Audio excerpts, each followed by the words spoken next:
Alhamdulillahirrahmanirrahim. Assalatu wassalamu ala muridin yawadin wa ala alihi wa sahbihi ajma'in amma ba'du. Puji beserta syukur marilah kita panjatkan kehadirat Allah Subhanahu wa taala. Salawat beserta salam semoga selamanya dicurahkan kepada junjungan kita, yakni Habibana wa Nabiyana Kanjeng Nabi Muhammad sallallahu alaihi wasallam. Tidak lupa kepada keluarganya, kepada para sahabatnya, kepada tabung-tabungannya, termasuk kita selaku umatnya sampai akhir zaman. Amin ya Allah.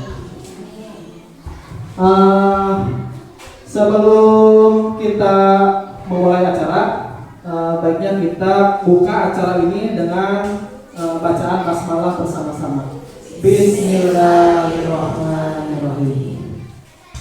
Acara selanjutnya yaitu menyanyikan lagu Indonesia Raya yang akan dipimpin oleh Ibu Ida. Kepada Ibu Ida, dipersilakan.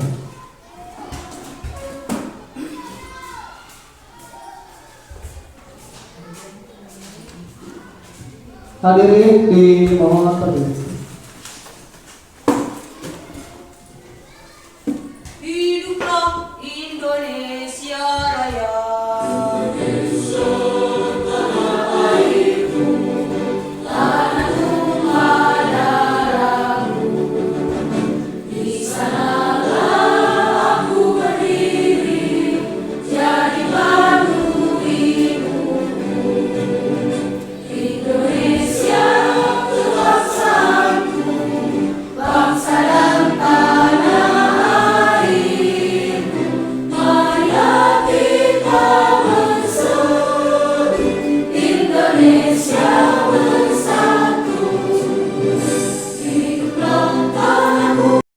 Yaitu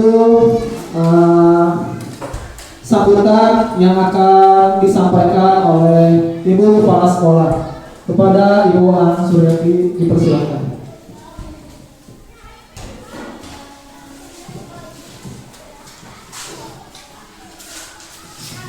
Assalamualaikum warahmatullahi wabarakatuh. Waalaikumsalam warahmatullahi wabarakatuh. Pertama-tama marilah kita panjatkan puji dan syukur kepada Allah Subhanahu wa taala. Pada hari ini mungkin hari istimewa ya, yaitu dengan adanya acara diseminasi bagi guru calon guru penggerak. Mudah-mudahan kita dalam keadaan sehat walafiat. Salam atas salam kita curahkan kepada kita Habibana wa Nabiyana Muhammad sallallahu alaihi wasallam. Bapak, Ibu guru yang saya hormati serta ibu-ibu semuanya yang saya hormati. Pada kali ini mungkin ini merupakan hari kita untuk mengadakan diseminasi, yaitu diseminasi budaya positif.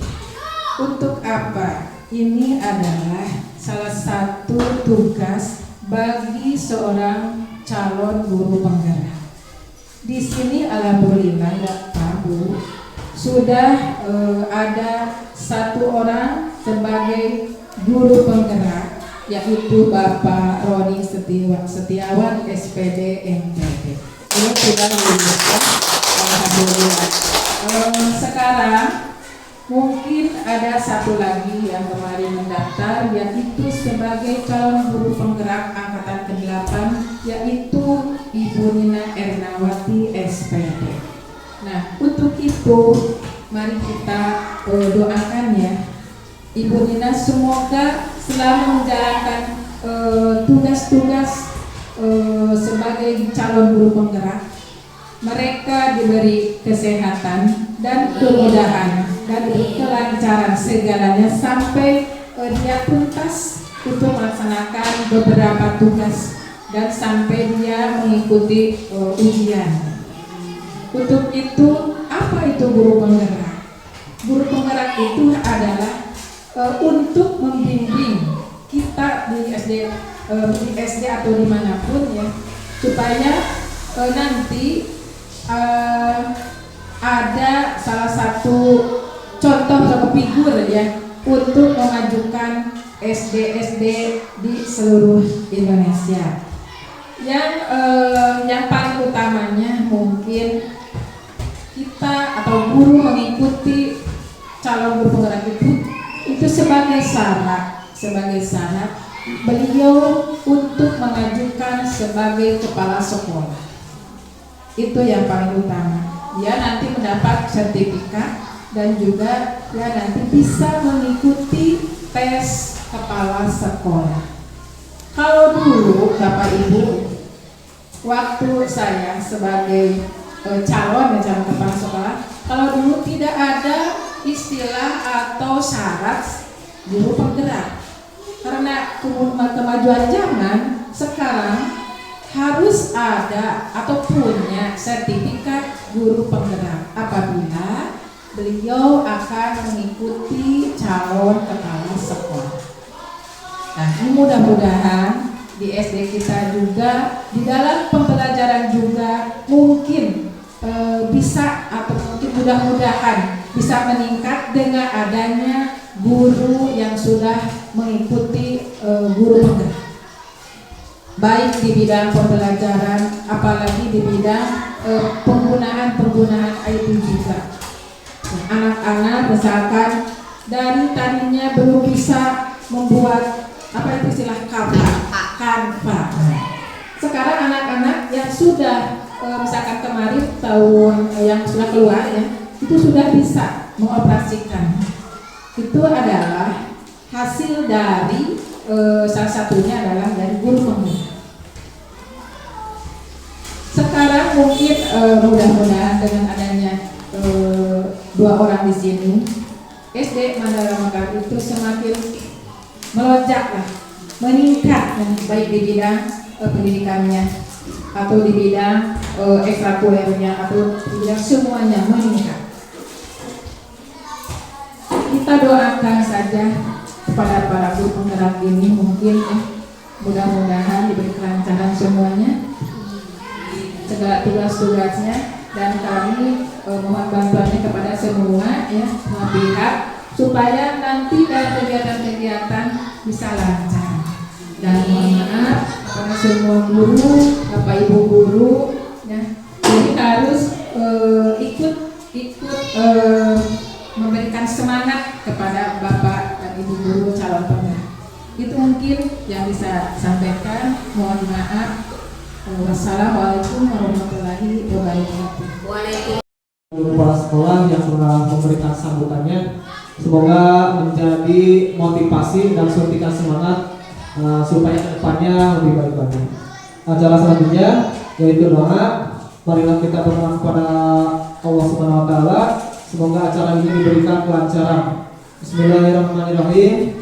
Rabbana atina fid dunya hasanah wa fil akhirati hasanah wa qina azabannar. Subhanaka rabbil izzati amma yasifun wa salamun alal mursalin walhamdulillahi rabbil alamin. Al-Fatihah.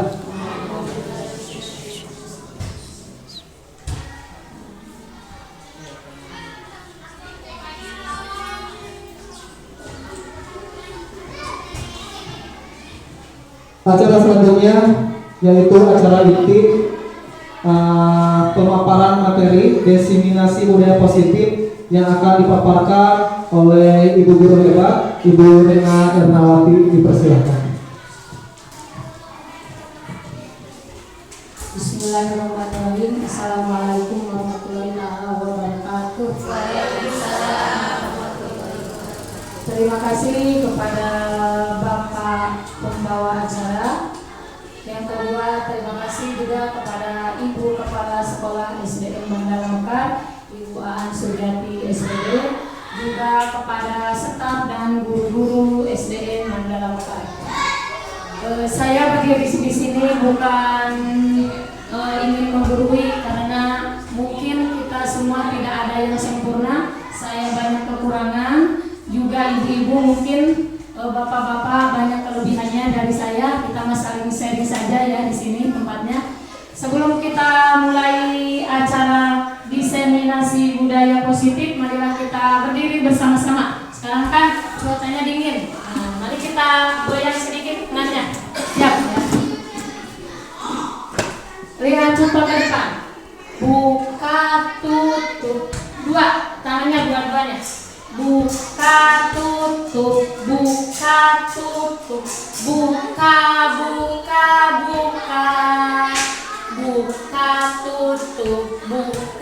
tutup. Buka, buka, buka. Mengerti? Sambil nyanyi ya. Siap? 1, 2, 3. Buka tutup, buka tutup, buka buka buka, buka tutup, buka tutup, buka buka buka. Satu kali lagi. Buka tutup, buka tutup, buka buka buka, buka tutup, buka tutup, buka buka buka. Terima kasih. Duduk kembali, silakan. Bapak Ibu guru yang saya hormati, hari ini adalah aksi nyata saya Ibu Nina Ernawati, calon guru penggerak Angkatan 8 Kabupaten Tasikmalaya. Ini salah satu kewajiban guru penggerak untuk menyampaikan apa itu budaya positif. Ada yang tahu di sini apa itu budaya? Kalau nanti kita tentukan ya. Kalau ada pertanyaan, silahkan angkat tangan. Ya. Ini Bu, saya mau bertanya atau ketika saya memberikan pertanyaan, yang mau menjawab berarti angkat tangan. Coba ya. Budaya positif. Budaya positif yang awal. Dari dua kata, budaya dan positif. Coba ada yang tahu nggak? Apa itu budaya? Sempat dengar-dengar apa itu budaya? Pak Rani? Coba berdiri Pak Rani. Dipegang dulu. Budaya artinya kebiasaan. Terus budaya aja dari dia berarti terus biasa. Kalau gitu. Atur dulu Pak Rani. Kalau Pak Rani teh budaya teh kebiasaan. Kebiasaan ada perilaku, ada ucapan, dan ada kehidupan sehari-hari ya. Seperti kalau di kita kebudayaan di Sunda biasanya apa? Ada yang tahu di Sunda sukanya apa? Kebudayaan. Makannya makan nasi. Kalau tidak makan nasi akhirnya lapar dan akhirnya lemas. Itu ya berarti budaya berasal dari kata kebiasaan. Kalau positif, apa suka dengar ada yang positif, lawan dari positif apa? Negatif. Coba kalau positif apa itu? Ibu? Ya, ini mic-nya. Kalau positif itu berarti menjurus ke kebiasaan yang bagus. Terima kasih Bu Yesi. Jadi positif itu membangun budaya positif di sekolah maupun di kelas untuk menciptakan lingkungan pembelajaran yang aman dan nyaman dan berpihak pada murid. Next slide.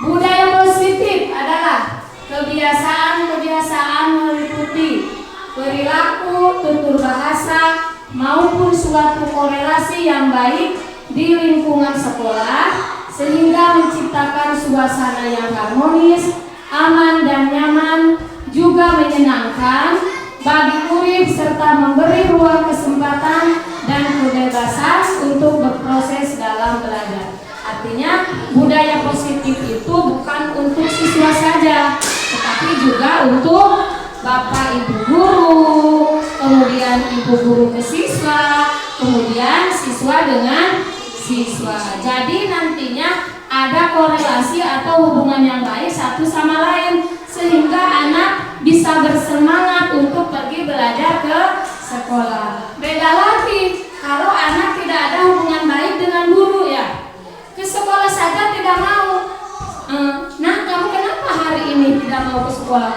Saya kemarin dimarahi Bu. Sama siapa? Sama Pak Budi. Kenapa kamu? Saya tidak mengerjakan PR.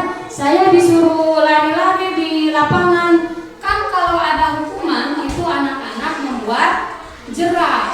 membuat besoknya tidak mau lagi sekolah. Apalagi kalau kelas 1, kelas 2, atau kelas 3. Ya, biasanya begitu. Nah, untuk budaya positif di sini tidak ada namanya hukuman. Nah, jadi kita munculkan sifat intrinsik dari siswa tersebut. Nah, budaya positif meliputi disiplin positif dan nilai-nilai kebajikan. Selanjutnya, kebutuhan dasar manusia, teori motivasi, keyakinan kelas, posisi kontrol guru, dan segitiga restitusi. Jangan dulu yang tadi Pak. Nah, yang pertama disiplin. Pernah nggak ibu-ibu dengar disiplin? Apa itu disiplin? Apa itu disiplin?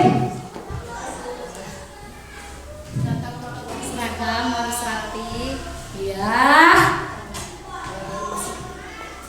masuk sekolah jangan terlambat, seragam harus rapi, mengerjakan PR di rumah dengan baik. ya. Terima kasih Ibu. Tepuk tangan buat Ibu. Jadi disiplin itu secara garis besarnya menaati peraturan. Nah, kalau anak-anak zaman sekarang biasanya bagaimana terhadap peraturan? Biasanya bagaimana terhadap peraturan? Coba Ibu, bagaimana? Nah, itu ya biasanya anak-anak zaman sekarang kalau sama tata tertib atau peraturan itu suka melanggar. Hari ini harus pakai batik, tahu-taunya pakai baju pramuka. Nah, seharusnya sebagai guru itu jangan begini. Kamu kesini. Oh, nanti dihukum. Di mana? Di tengah lapang. Nantinya ada apa? Bukan cuma efek jerahnya cuma sebentar, tapi ada efek yang lebih parah apa? Dendam kepada guru, atau nanti di belakang malah mencemooh. Nah, itu kalau kita sekarang memperlakukan peraturan atau tata tertib. Nah, nilai-nilai kebajikan, disiplin positif dan nilai-nilai kebajikan. Di sini ada keterkaitan antara disiplin positif dan nilai-nilai kebajikan. Bagaimana Bu kalau anak-anak tidak dihukum, nantinya anak-anak malah kebablasan. Nah, zaman sekarang tidak ada hukuman karena akan mematikan rasa motivasi atau rasa ingin belajar anak. Tapi bagaimana jalan keluarnya? Di sini sebagai guru kita harus memunculkan nilai-nilai kebajikan yang ada pada diri siswa. Pasti dalam seorang manusia ada nilai-nilai kebajikan. Contohnya nilai-nilai kebajikan. Pak Roni. Selalu berdoa. Ya. Sebelum belajar menghormati orang tua. Ya. Berbuat baik, menghormati guru. Ya. Terima kasih Pak Roni. Next gambarnya. Next. Nah, ini nilai-nilai kebajikan.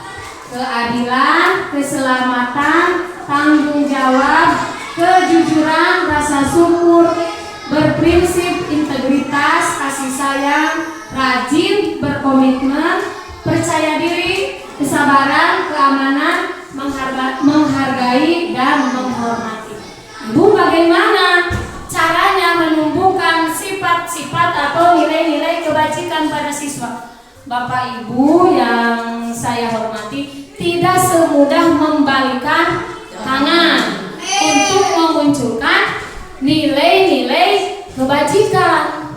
Cuman di sini sebagai guru kita harus menuntun anak-anak supaya bisa memunculkan nilai kebajikan yang ada pada diri siswa tersebut. Ada pasti ketika siswa melanggar suatu keyakinan yang dianggap baik, kita tanya, apakah kamu melanggar nilai-nilai kebajikan? Pasti siswa tersebut akan menjawab, Beda lagi dengan ketika siswa tersebut melanggar keyakinan yang sudah disepakati dengan hukuman. Nantinya akan apa? Terjadi itu menghina guru, mencemooh, malah efek lebih berat lagi, tidak mau pergi ke sekolah. Kembali lagi ke yang tadi Pak. Nah, yang kedua, kebutuhan dasar manusia. Apa saja kebutuhan dasar manusia? Coba Ibu punya baju. Kalau pagi-pagi makan tidak? Makan. Kalau punya rumah? Kalau kita tidak punya rumah, coba bayangkan apa yang terjadi.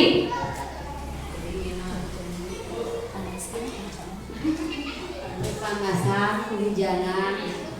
Pinter, kepanasan, kehujanan. Itu yang pertama, kebutuhan dasar manusia adalah bertahan hidup. Bertahan hidup. Nah, apa langkah-langkah kita supaya kita bisa bertahan hidup? Silakan Pak Tommy. Supaya kita bertahan hidup, kita berusaha seperti membuat tempat tinggal, mencari usaha untuk kita makan dan berpakaian dan sebagainya, seperti itu. Terima kasih Pak Tommy. Jadi betul yang dikatakan Pak Tommy, untuk mempertahankan hidup kita itu perlu makan, perlu pakaian, perlu tempat tinggal. Kalau salah satu tidak terpenuhi, berarti akan terjadi perbuatan yang negatif. Contohnya, kita di keluarga tidak bisa memberikan makan anak. Apa yang dilakukan? Bisa saja mencuri barang orang lain. Ketika Lebaran, anak orang lain punya baju baru. Misalkan kan sudah biasa anak-anak beli baju baru ya. Kalau orang tua bisa ditahan dulu. Pas kita keuangan kolab gitu. Bagaimana ini saya usaha kolab, kesana kemari, terus tidak ada penghasilan, anak-anak nangis. Apa yang akan dilakukan oleh orang tua? Nah, selalu berusaha semaksimal mungkin untuk memenuhi kebutuhan anak-anak. Nah, itu bertahan hidup. Selanjutnya, next one. Coba sekarang cinta. Siapa yang paling dicintai? Ayo. Ibu, mama ya. Nah, cinta dan kasih sayang. Love and belonging. Nah, ini berarti kita mencintai keluarga kita. Beda dengan halnya di sekolah, berarti guru ke siswa, siswa ke guru. Pasti itu ada rasa cinta dan kasih sayang. Ketiga, power atau penguasaan. Yang keempat, freedom atau kebebasan. Dan yang kelima, kesenangan. Next one. Menurut William Glasser, setiap tindakan manusia mempunyai tujuan tertentu, yaitu memenuhi kebutuhan dasar. Lanjut. Nah, coba tentukan kebutuhan dasar apakah yang dibutuhkan. Yang pertama, tadi kan ada berapa kebutuhan dasar? Ada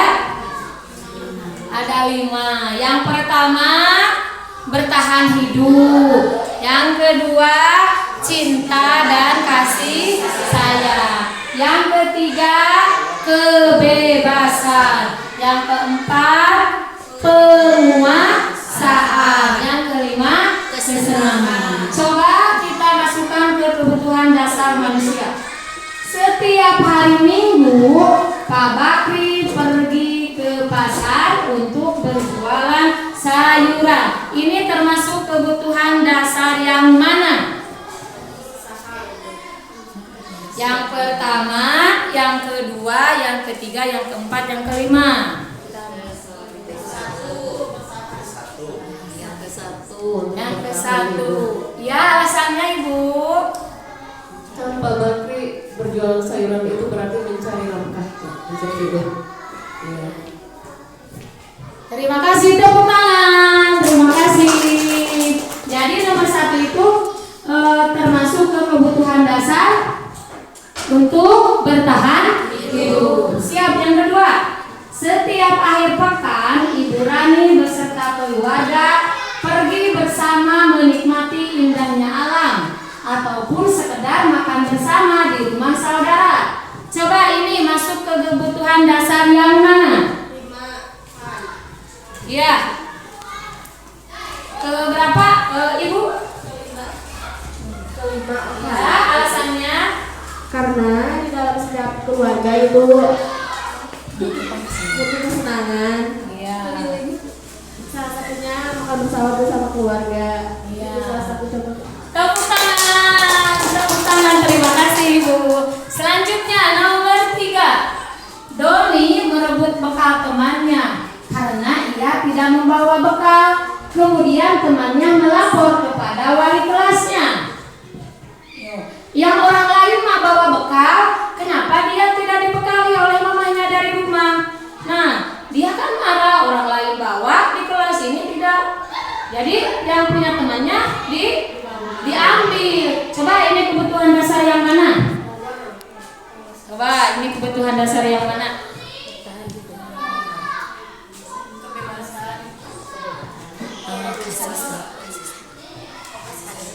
Kasih sayang.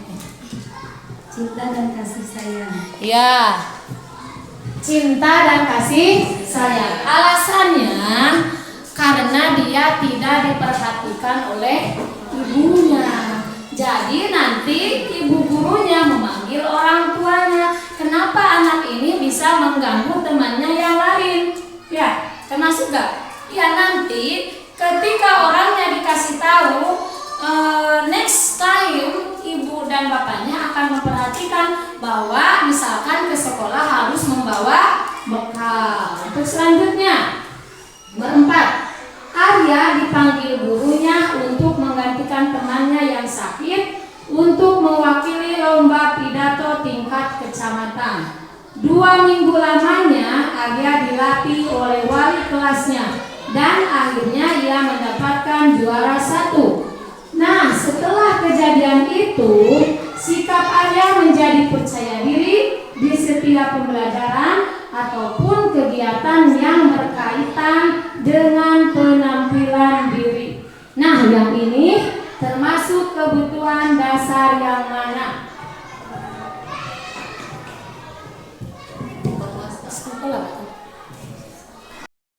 Termasuk kepada penguasaan karena dia mempunyai kemampuan yang ingin ditunjukkan kepada orang lain. Terima kasih Bu Ida.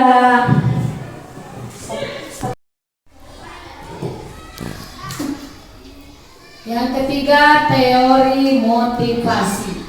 Teori motivasi adalah suatu tindakan yang mempunyai tujuan tertentu. Seperti begini ke siswa, kamu harus belajar, kamu harus punya nilai 100 dari gurunya ataupun dari mama atau bapaknya.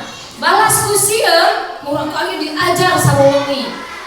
Besok na ulangan, pek-pekenging nilai 100. Nah, itu karena apa? Nah, keinginan dari diri sendiri atau karena takut kepada orang tua? Kadang orang tua begini, kalau kamu dapat nilai 100, nanti ibu kasih uang 100.000. Pernah tidak? Pernah. Nah, untuk sekarang tidak boleh ada suatu penghargaan kepada anak. Karena apa tadi? Karena dapat mematikan suatu apa? Suatu semangat belajarnya. Pas kita tidak memberi penghargaan, kemarin juga nggak dikasih saya nilainya 100. Jadi, ya. Nah, seharusnya kan motivasi itu ada 2, ada yang ekstrinsik dan ada yang faktor intrinsik. Biasanya anak-anak itu secara secara umum ketika melakukan suatu tindakan biasanya menghindari ketidaknyamanan. Besok takut dihukum lagi sama Bu Guru, sama Pak Guru. Besoknya saya mau pagi-pagi ke sekolahnya karena takut dijemur di mana? Di lapang. Atau besok saya dilarikan 10 kali oleh ibu dan bapak guru. Jadi besoknya pagi-pagi jam 6 sudah di sekolah. Terus mendapatkan imbalan penghargaan. Kata Ibu Ida, kelas 1 yang ke sekolah paling pagi mendapat uang 5.000.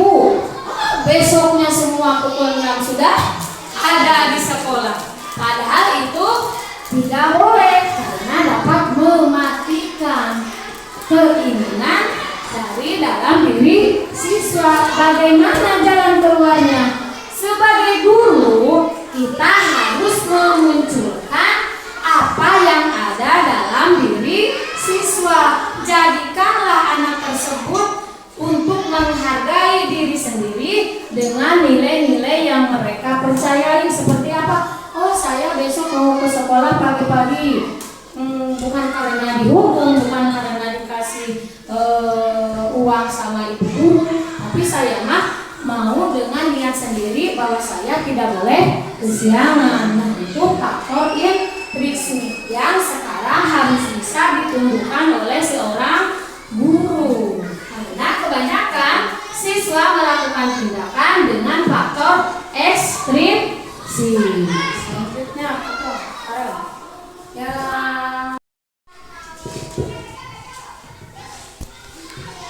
untuk selanjutnya keyakinan kelas. Marilah kita lihat video keyakinan kelas 6 yang sudah saya buat dari awal semester 1.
Untuk selanjutnya keyakinan kelas. Marilah kita lihat video keyakinan kelas 6 yang sudah saya buat dari awal semester 1.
lain.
Assalamualaikum warahmatullahi wabarakatuh. Setelah kelas kami mengadakan keyakinan kelas berdasarkan kelas seperti apa yang kami impikan dan berdasarkan kesepakatan bersama, maka yang kami rasakan adalah belajar lebih bersemangat, menyenangkan, juga semakin lebih menghargai satu sama lain. Semoga dengan penerapan budaya positif ini kami menjadi pelajar yang berprofil pelajar Pancasila, yaitu beriman dan bertakwa terhadap Tuhan Yang Maha Esa, berakhlak mulia, berkebinekaan global, bergotong royong, mandiri, bernalar kritis dan kreatif.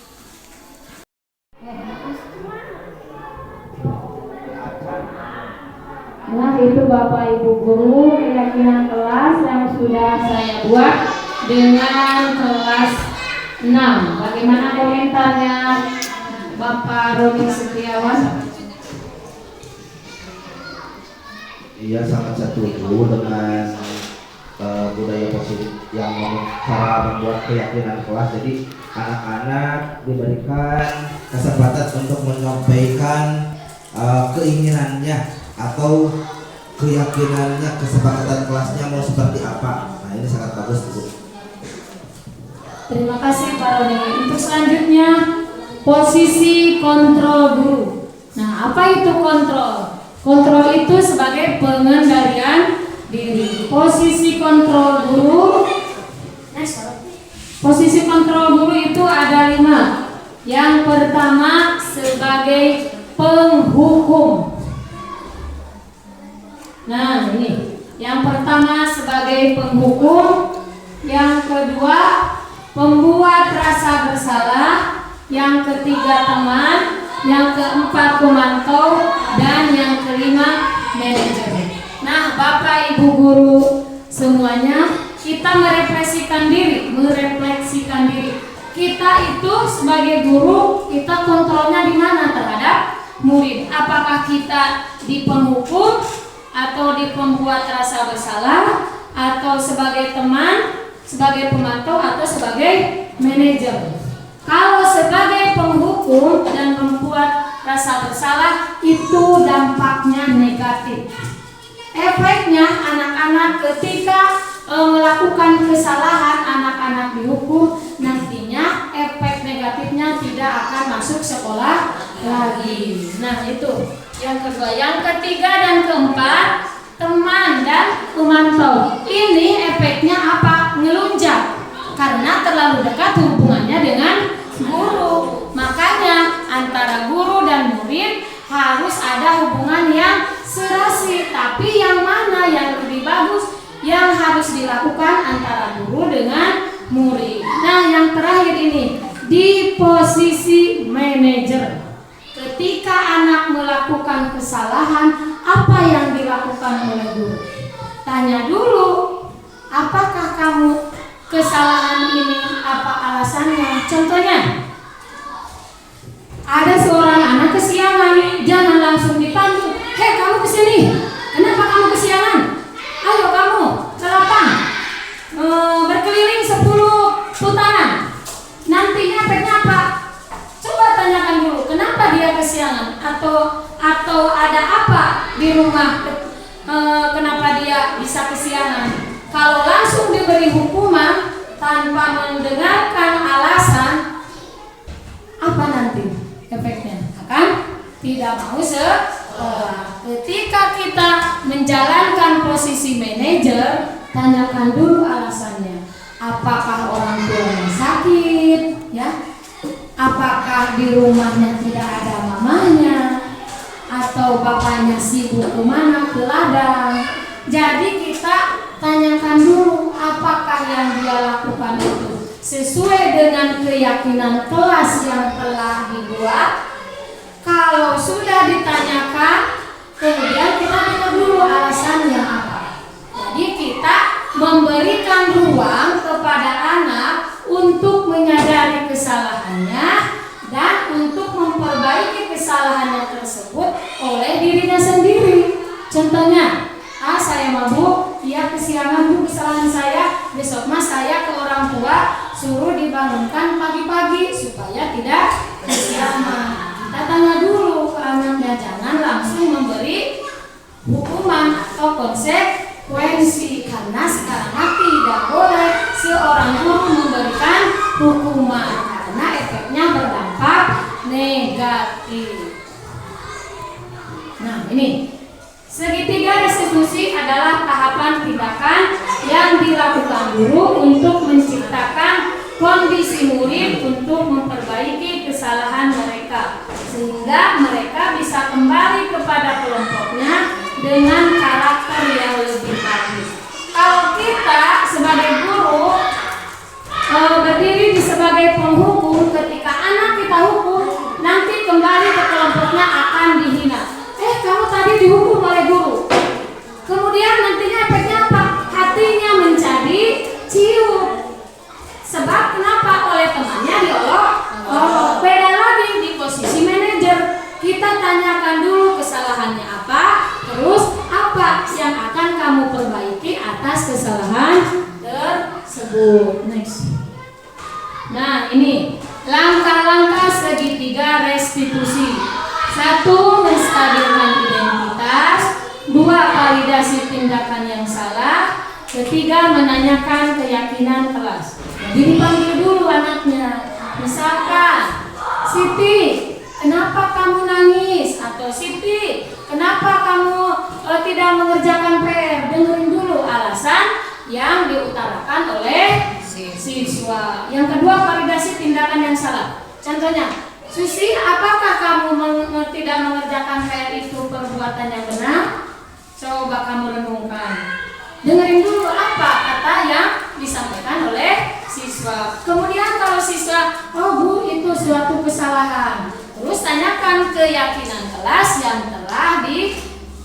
telah dibuat berdasarkan kesepakatan kelas. Next. Nah. Ini ada kasus, kita bermain peran dulu.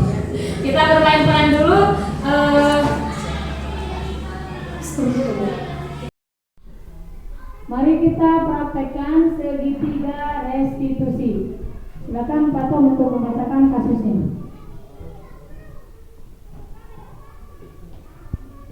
Judulnya Rama tidak mengerjakan tugas. Selasa siang, Bu Santi tidak bisa mengajar pelajaran bahasa Indonesia di kelas 8B karena harus mengikuti rapat penting di kabupaten. Pusati pun memberikan tugas kepada siswa kelas 6 agar kelas tidak kosong. Namun Rama tidak mengerjakan tugas tersebut. Ia malah tiduran di meja dan akhirnya justru tidur sungguhan. Akhirnya saat pengumpulan tugas, Rama tidak mengumpulkan. Keesokan harinya, saat mengoreksi tugas, Bu Santi menemukan satu anak yang tidak mengerjakan tugas, yakni Rama. Padahal berdasarkan buku prestasi, hari itu Rama masuk sekolah. Saat istirahat, Bu Santi pun memanggil Rama untuk klarifikasi. Rama, sini.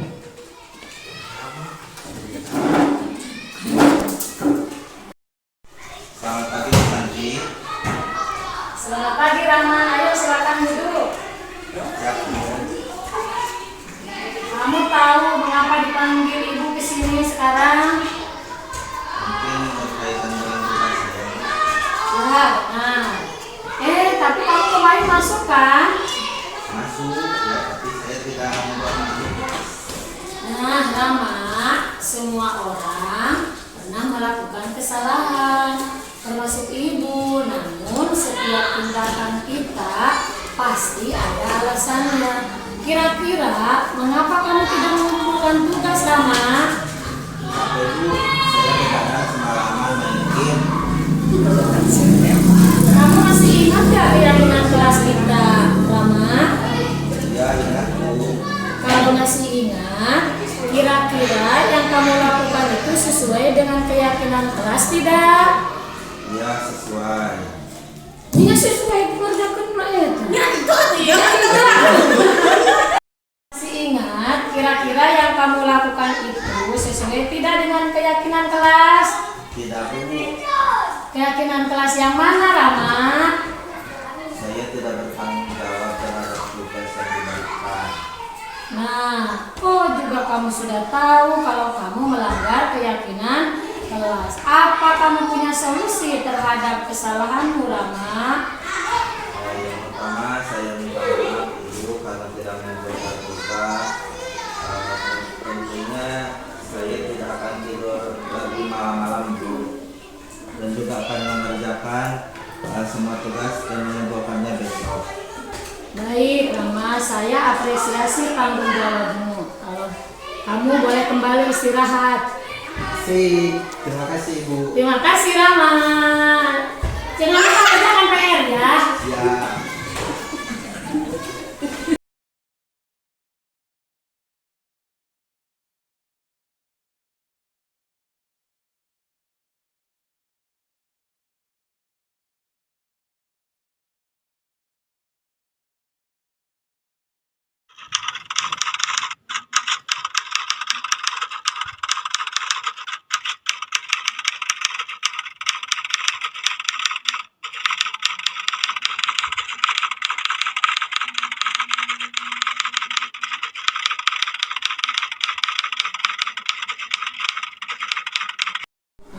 Pak, Ya Bu, kamu tahu nggak hari ini dipanggil ibu ke sini? ya Bu. Coba, kenapa kamu dipanggil hari ini? Karena saya berbuat salah. Coba, apa kesalahan kamu, Repan? Saya tidak sholat duha dan tidak mengikuti pembacaan Yasin bersama. Nah, kenapa kamu tidak ikut baca surat Yasin dan sholat duha berjamaah? Kemana kamu tadi? Pulang dulu ke rumah. Mau apa kamu pulang ke rumah? Kan udah waktunya kamu tadi masuk ke kelas. Kuncinya Bu ketinggalan. Pecinya ketinggalan. Coba kamu pikirkan, benar gak itu perbuatanmu, Repan? Salah Bu. Nah, Repan, manusia itu pernah berbuat salah. Ibu juga sama pernah berbuat salah. Cuman kali ini ibu tidak akan mencari apa kesalahanmu, tapi kita mencari solusi apa yang telah kamu perbuat terhadap kesalahan itu. Coba Repan, apa yang akan kamu lakukan atau memperbaiki kesalahan kamu?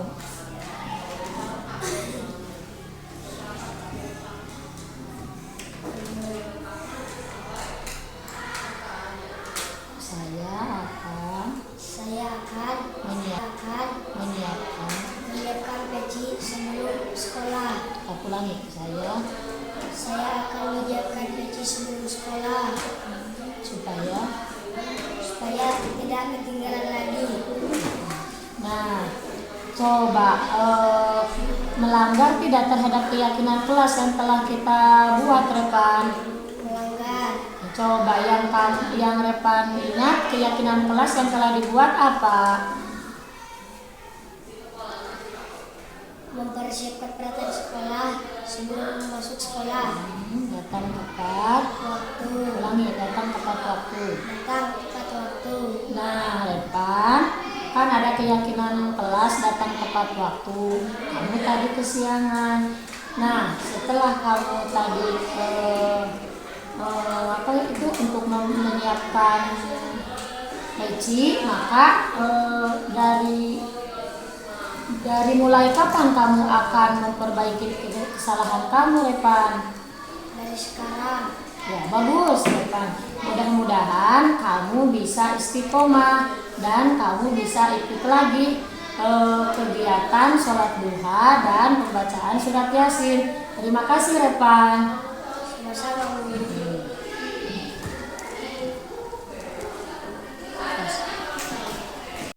Selanjutnya silakan untuk sesi tanya jawab.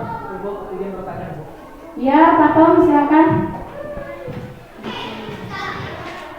Assalamualaikum warahmatullahi wabarakatuh. Waalaikumsalam. Izin bertanya Bu, tadi Ibu kan telah menjelaskan tentang motivasi intrinsik dan ekstrinsik ya Bu. Melihat fenomena sekarang, anak-anak sekolah baik SMA, SMP, mungkin juga di SD, ada yang sudah berpacaran ya Bu. Apakah itu motivasi intrinsik supaya anak bisa semangat belajar di kelas atau ekstrinsik Bu? Dan apa treatment kita sebagai guru menghadapi fenomena seperti itu? Terima kasih. Terima kasih, Pak Tom. Ini pertanyaannya untuk pacaran ya, sedangkan gurunya guru SD.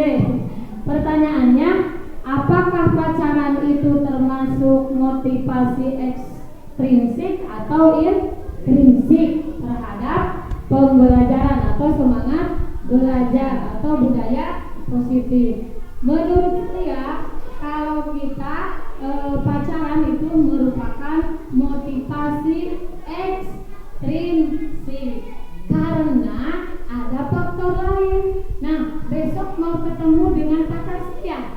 Kalau tidak punya pacar, saya tidak mau ke sekolah. Berarti itu motivasi ekstrinsik. Nah, sebagai guru kita harus menghilangkan motivasi yang ekstrinsik. Karena apa? Itu sesuatu yang berdampak negatif. Bagaimana memunculkan intrinsiknya?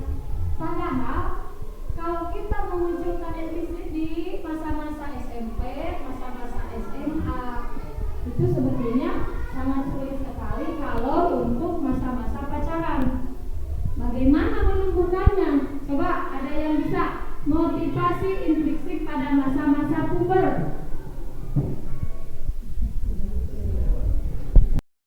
Kalau menurut saya itu adalah sifat manusiawi, ada ingin disayang dan ingin dicintai. Tetapi saya menekankan kalau untuk siswa di kelas saya, terutama di kelas 6, biasanya untuk zaman sekarang anak itu sudah berpasangan. Nah, untuk menghilangkan tersebut, saya berusaha mengalihkan perhatian mereka. Di antaranya ketika sedang belajar, kita membuat game permainan kelompok, kan kadang-kadang ini pasangan ini. Nah, kemudian selanjutnya tentu pesannya akan berbeda-beda. Biasanya ketika dipasangkan dengan yang lain, yang lainnya ger-geran. Nah, tapi ditekankan bahwa itu manusiawi, tetapi ditegaskan kalian belum cukup umur untuk menikmati kebahagiaan yang tingkat tinggi dan juga kesedihan. Karena kalau sudah berurusan dengan pasangan, banyak murid kelas SD, masa murid SD kelas 1, kelas 3, kelas 6 sudah diputuskan, sudah sedih, itu mah kepinggirkan dulu. Nah, mungkin itu pengalihan kegiatan salah satunya, mungkin ada kegiatan yang lain untuk mengalihkan agar mereka fokus kepada motivasi intrinsik yang lainnya. Terima kasih Pak Roni. Jadi dikesampingkan dulu ya pacarannya, walaupun pacaran memberikan semangat untuk belajar. Mungkin pemaparan dari saya tentang diseminasi budaya positif di sekolah sampai di sini. Kurang dan lebihnya mohon dimaafkan. Akhirul kalam. Wassalamualaikum warahmatullahi taala wabarakatuh.